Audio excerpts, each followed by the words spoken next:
Thank you very much, and good morning. At least still in my case, I realize we have some time differences. Thank you very much for having me today, and apologies for not being with you in person. Um, my topic indeed is quite specific, and it relates to an issue I'm working on, and that is the question of university human rights policies. Uh, we've seen that a number of universities, quite specifically geographically located, I would argue, have been looking into the question whether and to what extent they should develop their own human rights policies, in particular in relation to external partners. It could be collaboration with other universities, in particular Israeli universities. It could be also questions of their supply chain. Where are they buying their computers from? How are those companies involved or not in gross human rights violations? And it could also relate, for example, to questions of investment, where they invest their money in, what kind of companies, for example, benefit from their investment policies and portfolios. And so, in the context of that research that I will unpack a bit further during this presentation, it struck me that a lot of the thinking, a lot of the arguments to develop such human rights policies relate to internal considerations. So it's more about, for example, the dynamics, the issues at the University of Antwerp, to take my own university as an example, than about what the policy may do or not do. For example, in the OPT or in Gaza, if we talk about the genocidal violence in Gaza and the response to that by universities, for example, in Europe. So very often the focus is very much on the internal dynamics. For example, how can we, for example, take a decision as a university not to collaborate anymore with Israeli universities without impacting on our internal dynamics, without creating the impression within our university towards staff and students that we want to limit freedom of speech on that topic and so on. Or another issue that very much comes up, and quite rightly so to some extent, of course, is that universities are concerned with risk management, want to avoid complicity in genocidal violence, for example. But for me, the question remains there, should those human rights policies not also focus much more on what they're trying to achieve in the situation that they are speaking to? So if a Belgian university like the University of Antwerp adopts a human rights policy and measures in the context of that policy, should it not as much look at what that policy, when applied, achieves then or seeks to achieve, for example, in the OPT or in Gaza, as much as to speak to the internal dynamics that are there? And that's what I called in my abstract a more outward looking perspective. Now, let me start with a disclaimer here, in the sense that um, perhaps when I wrote up my abstract, I had hoped to be a bit more advanced in my own thinking. So I see this very much as a first attempt today to explore some of my own thoughts and share them with you. Then that I feel this is a fully fledged paper where I have now strong views and positions to share with you. So let me now turn on my and share my PowerPoint presentation to take you through some of the ideas that I would like to share with you.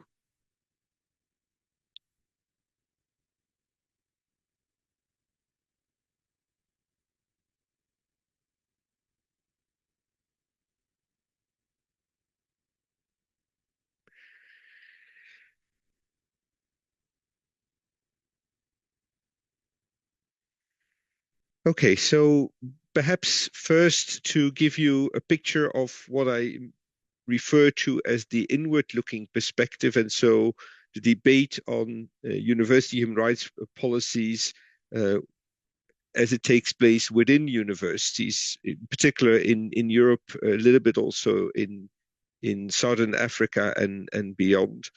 Um, and so there's a long-standing debate on the role of universities, which is in origin very much a debate that took place in the United States, and that was triggered in a more recent history in the United States by the war in Vietnam, where the question was whether American universities had to take position on the war in Vietnam and what the US was doing in Vietnam, or whether the universities had to kind of refrain from taking position. And that's what is now often referred to as this idea of institutional neutrality, where a university cannot speak out on any geopolitical or other issue, cannot speak out on gross human rights violations, can even not speak out on genocide because of that formal position as a university, as an institution of neutrality.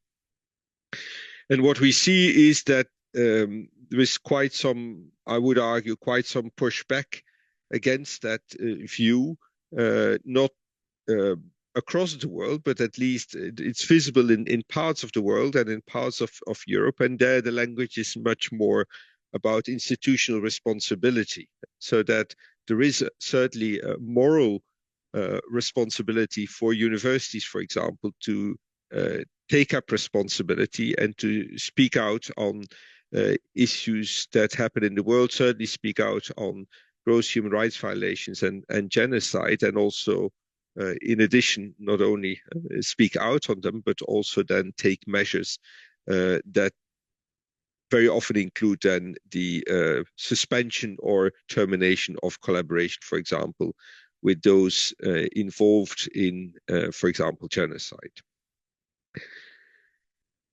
Now, I hinted already at this, that if we try to map this geographically, that the position and the view that universities should be neutral is very much a position we find in the United States, and where it's been explicitly also reflected in the literature, so where it's also documented. There's a lot that may exist that is not documented, that I do not have access to, also language restrictions that I face, of course, but going by what I managed in a way to find is that that position of institutional neutrality is very much still defended in the United States by American universities, uh, but also in parts of Europe.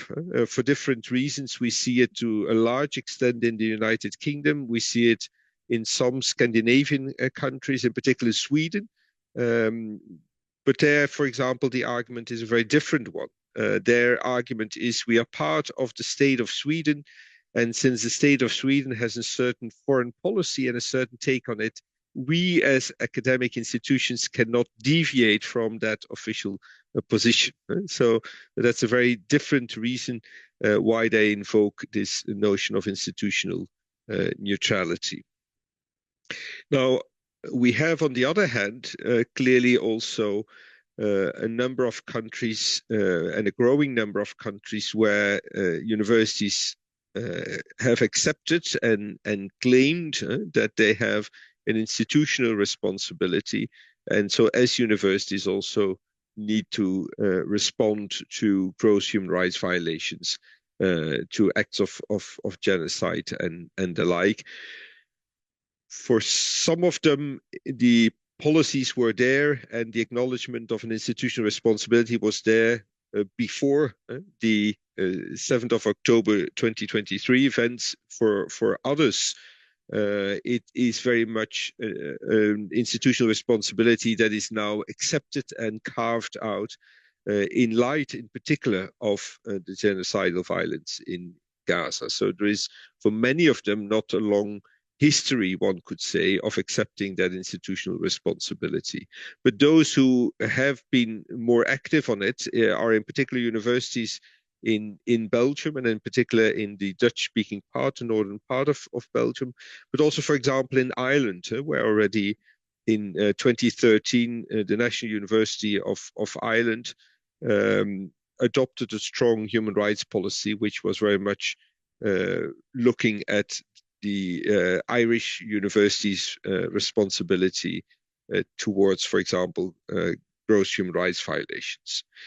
In the Netherlands, it's much more recent, for example, but there we see that they had already a different debate on institutional responsibility, on responsibility of the universities for what is happening outside the context of the university, and that was on climate change, in fact, and fossil fuels. And so in the Netherlands, they had those discussions, and many of the Dutch universities had adopted already policies on um, fossil fuels, and so phasing out the use of fossil fuels. And then, in a way, human rights became a more prominent issue as part of their institutional responsibility due to the genocidal violence in Gaza and the broader issues of uh, occupation and so on in the occupied Palestinian territories. So by now, we clearly have in Belgium, for example, 8 universities out of the 10 have adopted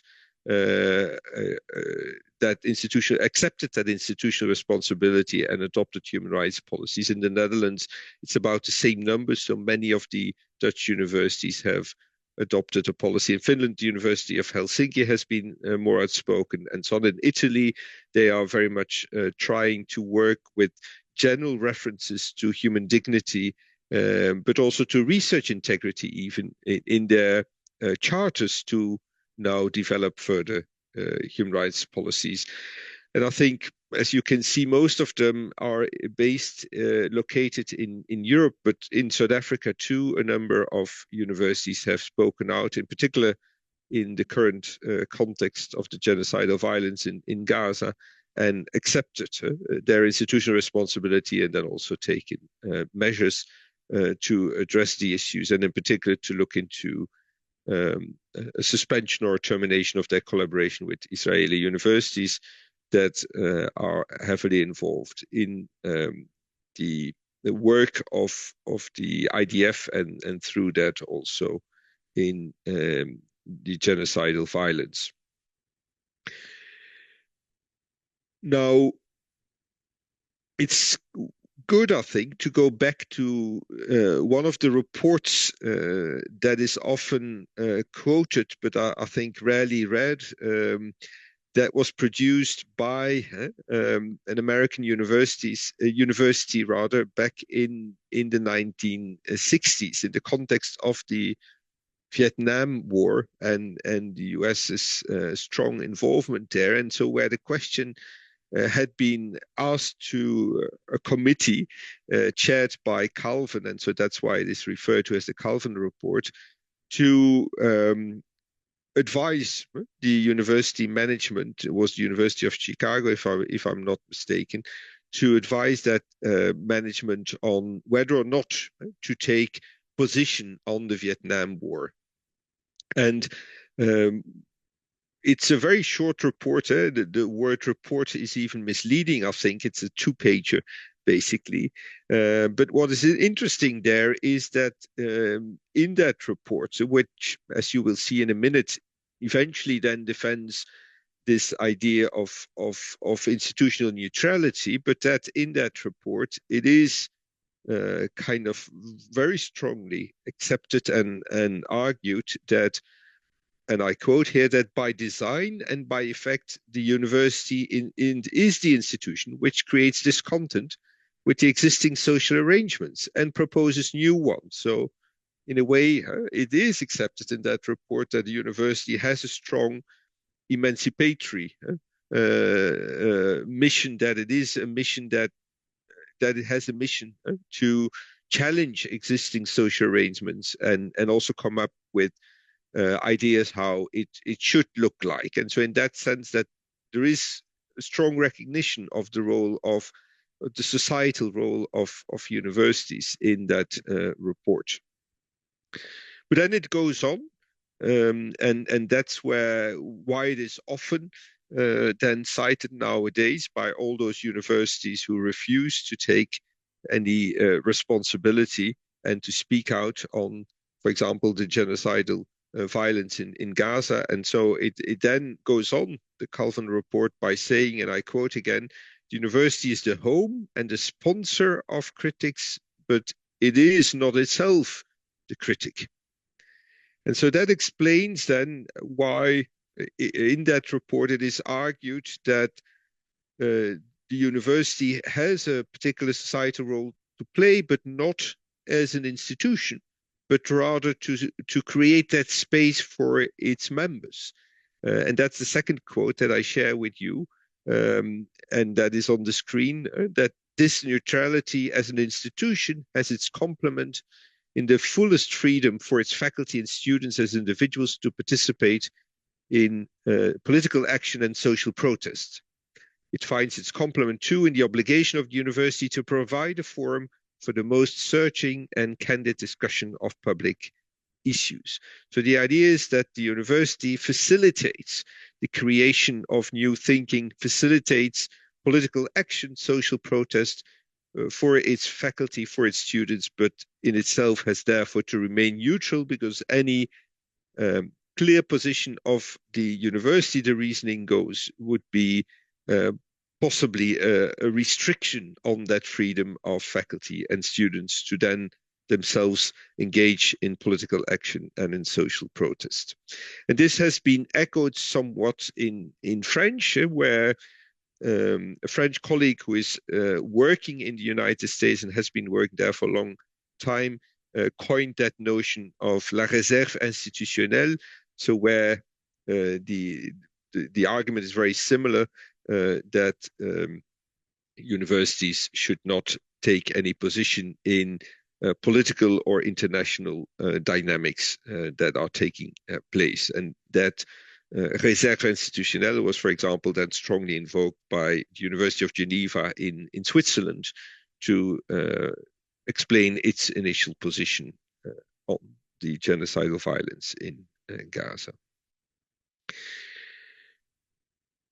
Not to be one-sided and suggest that there is a very homogeneous thinking in the United States. It's also very useful, I think, to, for example, look into a recent statement of February 25 of this year, so on institutional neutrality by the American Association of University Professors, where they reject, in fact, that notion of institutional neutrality. Because they argue that it has meant different things in different times in the American context, and that I take the second quote here, that talk of neutrality can mask substantive choices, where the option deemed neutral requires justification no less than any other. End of quote. So their argument is the best way to protect academic freedom in your institution, the best way to make sure that all voices are heard, that all choices are considered, is to kind of discuss the issues and not so much, and so go through procedures of shared governance rather than to hide oneself behind the notion of institutional neutrality. But as you can see, that debate on institutional neutrality versus institutional responsibility, the debate on whether or not to adopt as a university institution a human rights policy, and then also to take action on it, is very much informed by that inward-looking perspective. What does it do to academic freedom within our own institution, for example? Or what does it do to the freedom of people to speak up, to invite colleagues, and so on, or how does it affect possibly our legal position?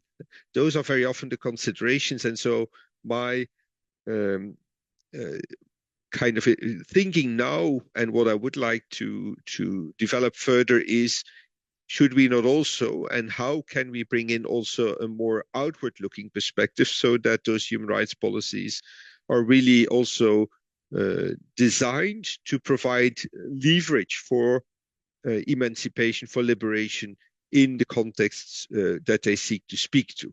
And first and foremost, what we have all in mind is the genocidal violence in Gaza, and by extension, the policies of um, occupation and the realities of occupation in the OPT.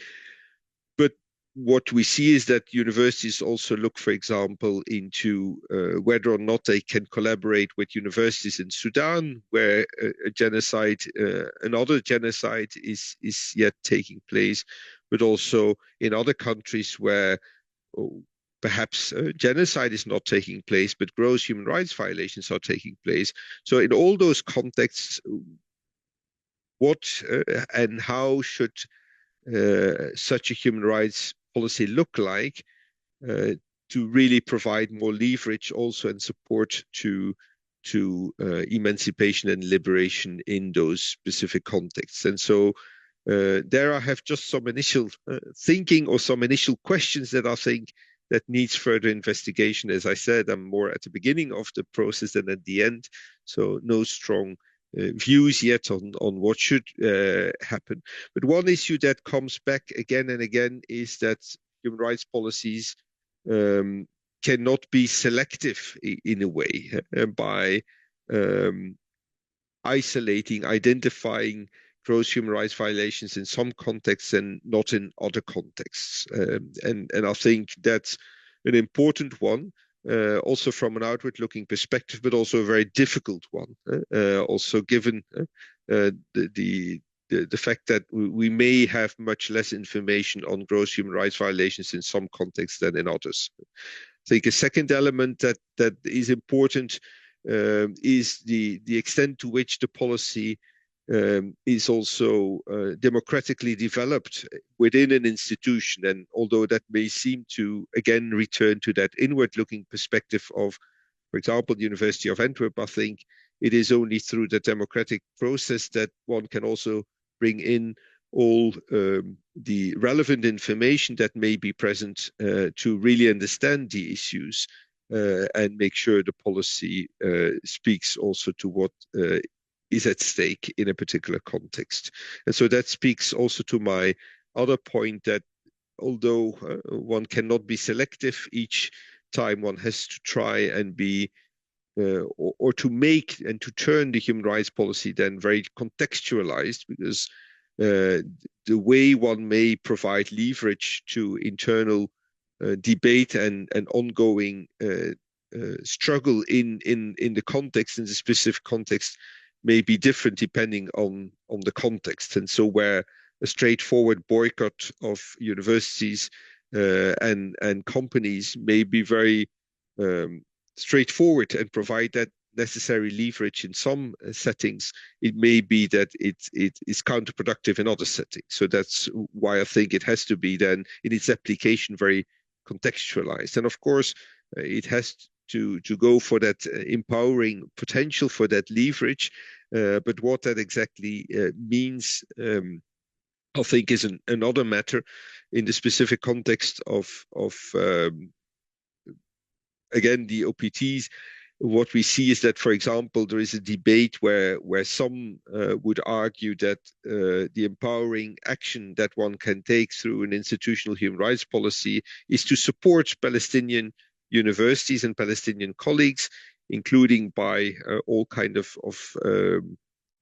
schemes for scholars at risk and so on, and where others would argue that the empowering function really lies in suspending, terminating collaboration with Israeli universities as a more structural approach to the issues. And so I think we're struggling with that, what that empowering function can exactly be in each and every context. And finally, I think that university human rights policy has to be comprehensive in the sense that clearly there's value in the suspension or determination of collaboration with Israeli universities who are actively involved in the genocidal violence, for example, in the occupation.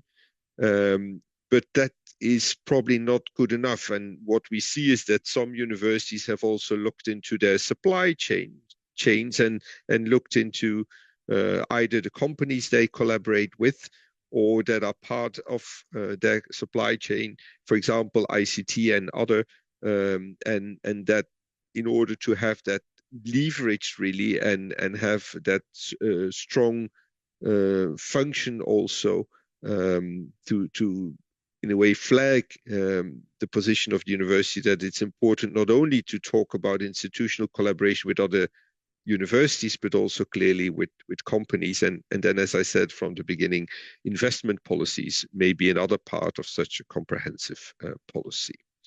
So I'll stop here. Thank you very much.